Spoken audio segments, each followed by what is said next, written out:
ለሁሉም የኮማንዶ የአየር ወለድና የልዩ ኃይል እንዲሁም ለአማራ ልዩ ኃይል ኮማንዶዎች በሙሉ የተላለፈ አስቸኳይ መልእክት አለ ተሰሙታላችሁ። በኦሮሚያ ክልል ምስራቅ ሸዋ ዞን የኦነግ ሸኔ ታጣቂዎች በሰርገኞች ላይ በፈጸሙት ጥቃት 2 ሰዎች ተገደሉ። በኤፍራታ ግድም ወረዳ የአማራ ፋኖ ብሔራዊ ኃይል ደቡብ አማራ ቀጠና አሳምነው አጼ ዘርዓ ያዕቆብ አንደኛ ኮር የ7 ለ7 ክፍለ ጦር ደምላሽ ሻለቃና የ7 ለ7 ክፍለ ጦር ቃኞች ከአጣዬ 3 ኪሎ ሜትር ወጣ ብሎ ተርተር በተባለ ቦታ ላይ በነበረው ውጊያ ድልን ተቀዳጅተዋል። የቀስተ ደመና ሻለቃ አባል የሆነው አርበኛ ንብረት 6 የጠላት ኃይሎችን ደምስሶ 4ቱን አቁስሎ ራሱን በክብር ሰውቷል። የልጅ ኢያሱ ኮር አህዶች የአምባሰል ወረዳ መቀመጫ ውጫሌ ከተማና አልበኮ ላይ ባደረጉት ተጋድሎ ድልን ተቀዳጁ። ሰሜን ወሎ ዞን ቆቦ ከተማ እየተፈጸመ ያለውን የመሬት ወረራ አስመልክቶ ከሚኒሊክ እዝ የተሰጠ ጥብቅ ማስጠንቀቂያ አለ። እስከ መጨረሻው ድረስ አብራችሁ ተቆዩ። እነዚህና ሌሎች ያልተሰሙ መረጃዎችን በዝርዝር እናስደምጣችኋለን። የሚዲያችን ተደራሽነት እንዲበዛ ቪዲዮ ላይክ፣ ቻናሉ ሰብስክራይብ እና ሼር እንዲሁም ኮሜንት መስጫ ሳጥን ድል ለአማራ ፋኖ የሚል አስተያየት እያስቀመጣችሁ አብራችሁን ነው። ነሆ ወደ መረጃችን ገባን። ለሁሉም የኮማንዶ የአየር ወለድና የልዩ ኃይል እንዲሁም የአማራ ልዩ ኃይል ኮማንዶዎች በሙሉ የአማራ ፋኖ ትግል በዚህ 2 ዓመት ተኩል ውስጥ ከባዶ እጅና ከተበታተነ አወቃቀር እስከ ነፍስ ወከፍና ቡድን እስከ ከባድ መሳሪያ የታጠቀ የዝ አደረጃጀት ደረጃ አድጓል። ይሁንና ትግላችን ብዙ ማደግና መደራጀት የሚጠበቅበት ስለሆነ የቀደመ የትግል አጋሮቻችን ከአባል ማዕረግተኛ የአማራ ችግር መፈናቀልና መጨፍጨፍ ያሳስበናል የምትሉ ወገኖች ያላችሁን ልምድና ብቃት ህዝባችሁን ከጥፋት ለመታደግ እንድታውሉት በአክብሮት ጥሪ እናቀርባለን። ከአማራ ክልል እስከ መላው ኢትዮጵያ በአሰቃቂ ሁኔታ እየፈሰሰ ያለውን የአማራ የደም ጎርፍ ማስቆም የሁሉም ታሪካዊ አደራ ነውና ያለ ቅድመ ሁኔታ እንድትቀላቀሉና ከጎናችን እንድትሰለፉ ጥሪ እናቀርባለን። ኑ ለአማራ ሚዛን የሆነ የኮማንዶ ኃይል እናሰልጥን፣ እናደራጅ፣ እንገንባ። አርበኛ ሳሙኤል ባለድል የአማራ ፋኖ ብሔራዊ ኃይል ማዕከላዊ ኮማንዶ አባል። በኦሮሚያ ክልል ምስራቅ ሸዋ ዞን የኦነግ ሸኔ ታጣቂዎች በሰርገኞች ላይ በፈጸሙት ጥቃት 2 ሰዎች ተገደሉ። በኦሮሚያ ክልል ምስራቅ ሸዋ ዞን መተሐራ ከተማ አቅራቢያ በምትገኘው ለገበንቴ በተሰኘች ቀበሌ መንግስት የኦነግ ሸኔ የሚለው ራሱን የኦሮሞ ነጻነት ሰራዊት እያለ የሚጠራው ታጣቂ ቡድን ሰርገኞች ላይ በፈጸመው ጥቃት 2 የሰርገኛ ቤተሰቦች መግደላቸውን ምንጮች ለኢትዮ ዩቲዩብ ተናገሩ። ከሟቾቹ ውስጥ አንዷ ነፍሰ ጡር እንደሆነች ተገልጿል።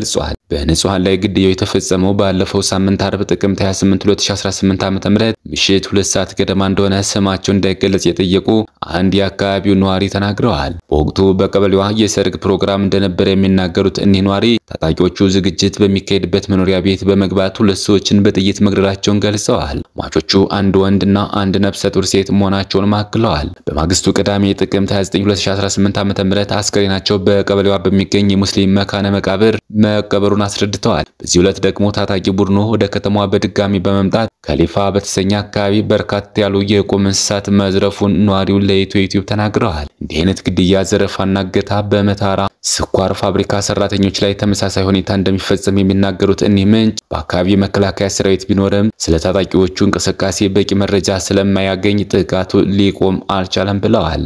መከላከያ ያለ ግን በበቂ ሁኔታ መረጃ አይደርሰውም። እነሱ ታጣቂዎች የውስጥ ተላላኪ ያላቸው በዚህ ነው መረጃ የሚያገኙት። ብቻ አድረን እንነሳለን ጧት በማለት ነዋሪዎች ያደረባቸውን ስጋት አስረድተዋል። በሌላ መረጃ በትናንትናው ዕለት በኤፍራታ ግድም ወረዳ የአማራ ፋኖ ብሔራዊ ኃይል ደቡብ አማራ ቀጠና አሳምነው አጼ ዘርዓ ያዕቆብ አንደኛ ኮር የ7 ለ7 ክፍለ ጦር ደምላሽ ሻለቃና የ7 ለ7 ክፍለ ጦር ቃኞች በትናንትናው ዕለት ኦፕሬሽን መስራታቸውን መዘገባችን ይታወቃል። ሆኖም የአማራ ፋኖ የነጻነት ትግል ከጀመረበት ሰዓት ጀምሮ ሁልጊዜም ውጊያ ላይ የምትውለው እንደለመደችው በታሪክ ላይ ታሪክ እየሰራች የጀግነት ልኳን እያሳየች ትገኛለች። በመሆኑም የ7 ለ7 ክፍለ ጦር ቃኞችና የደምላሽ ሻለቃ ከአጣዬ 3 ኪሎ ሜትር ወጣ ብሎ ተርተር በተባለ ቦታ ላይ በነበረው ውጊያ ድልን ተቀዳጅተዋል። በወደ ውጊያውም ህዝብን መቆሚያና መቀመጫ ያሳተው የሀገር ጠባቂ ነኝ ባዩ የአብይ ወንበራት አስጠባቂ የብርሃኑ ጁላ የ103ኛ ኮማንዶና ሆድ አምላኩ የአማራን ህዝብ በገንዘብ የሸጠው ሚኒሻ ጋር በመሆን ከአሳምነው አናብስቶች ባደረጉት ውጊያ ሞትና ቁስለኛ ከማድረግ በላይ ትልቅ ኪሳራ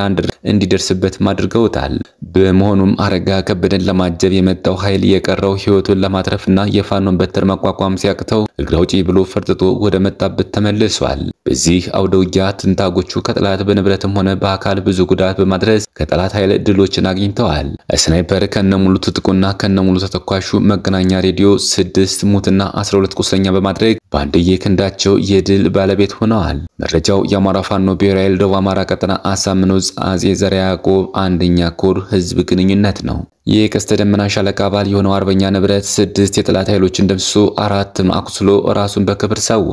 የአፋብኃ ቴዎድሮስ ዕዝ 206ኛ ኮር 14ኛ ክፍለ ጦር የበረኛው ቀስተ ደመና ሻለቃ አባል የነበረው አርበኛ ንብረት ቢተው ዛሬ በቀን 8/03/2018 ዓ.ም ከረፋዱ 3 ሰዓት የቀጋት ተብሎ በሚጠራ ቦታ ተወሽቆ የሚገኘውን ጡት ቆራጭ የብልጽግና ሰራዊት ዋርድያውን በሳንጃ ወቅቶ ከገደለው በኋላ ብቻውን 6 የሚሆኑትን ደምስሶ 4ቱን አቁስሎ በክብር ራሱን ሰውቷል። ጨፍጫፊው የብልጽግና ሰራዊት በወገኖቹ ላይ የሚያደርሰው ዘረፋ፣ ግድያና አስነዋሪ ተግባር ያንገበገበው የጀግና ወላጅት የማህፀን ለምለሟ የበረኛው ቀስተ ደመና ሻለቃ ፍሬ የሆነው አርበኛ በጧት ተነስቶ ብቻውን ከጠላት ቀጠና በመግባትና ሰተት ብሎ ምሽጉ ላይ በመሄድ ዋርድያውን በሳንጃ ወቅቶ በመግደል ከጠላት ምሽግ ተቀላቀለ። እንደ ዱር አንበሳ በልበ ሙሉነት የተካነው ጀግናው አርበኛ በጠላት ላይ መብረቃዊ ጥቃት በመክፈት ጠላትን በጥይት አረር ይቆላው ጀመር። አንድ ለናቱ ሸ ለጠላቱ የሆነው የጀግኖች በረኛው ግርፍ የሆነው አርበኛ ንብረት በጠላት መንጋጋ ማል ሆኖ 6ቱን ከረሸንና 4ቱን ካቆሰለ በኋላ በጠላት እጅ ላለመውደቅ እንደመይሳው ካሳ የገዛ ጥይቱን ጠጥቶ በክብር ተሰውቷል።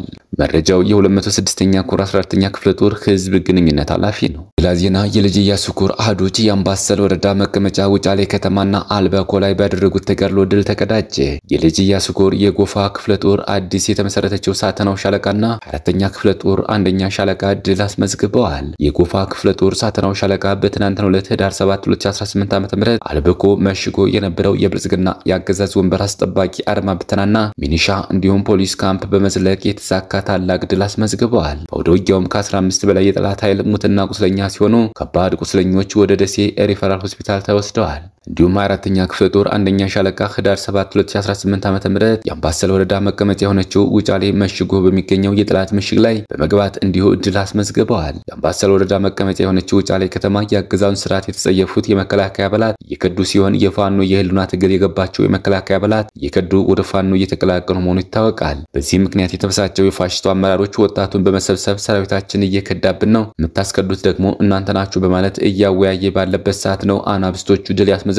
በዚህም ከአንድ ጓድ በላይ የጠላት ኃይል ሙትና ቁስለኛ ሆኗል። በሌላ ዜና ሰሜን ወሎ ዞን ቆቦ ከተማ እየተፈጸመ ያለውን የመሬት ወረራ አስመልክቶ ከሚኒሊክ ዕዝ የተሰጠ ጥብቅ ማስጠንቀቂያ። በሁለንተናዊ አቅሙ አከርካሪው የተመታው አገር አፍራሹ ፋሽስቱ የብልጽግና አገዛዝ በተለይ ደግሞ በገንዘብ አቅሙ በከፍተኛ ሁኔታ እየተዳከመ መሆኑን ዓለም ያወቀው የአደባባይ ሀቅ ነው። ከዚህ ጋር ተያይዞም በአማራ ህዝብ ሀብትና ገንዘብ የአማራ ህዝብ ላይ ዘር ማጥፋት እየተፈጸመ ያለው የአብይ አህመድ አገዛዝ የደረሰበትን ከፍተኛ የገንዘብ ችግር ለማስታገስ በከፍተኛ ደረጃ የህዝብ ሀብት የሆነ የመሬት ወረራን ዘረፋ ላይ ተሰማርቶ ይገኛል። በዚህም በበርካታ የቤት አማራ አካባቢዎች የመሬት ወረራው ተጠናክሮ መቀጠሉን በተደጋጋሚ መግለጫዎች ያሳወቅን ሲሆን አሁንም ተጠናክሮ ቀጥሎ ሰሜን ወሎ ዞን ቆቦ ከተማ በአደባባይ የሚታወቁ የህዝብ የሆኑ መሬቶች ለጨረታ መቅረባቸውና አንዳንዶችም በአገር አፍራሽ ወዳደር ካድሬዎች፣ የጸጥታ ሰዎች፣ ስግብግብ ባለሀብቶችና ህገወጥ ደላላዎች ትብብርና ጥምረት ውስጥ ለውስጥ የተሸጡም እንዳሉ ለማረጋገጥ ችለናል። ቆቦ ከተማ በተጠቀሱት ጸረ አማራ ኃይሎች ለዘረፋ የታጩትና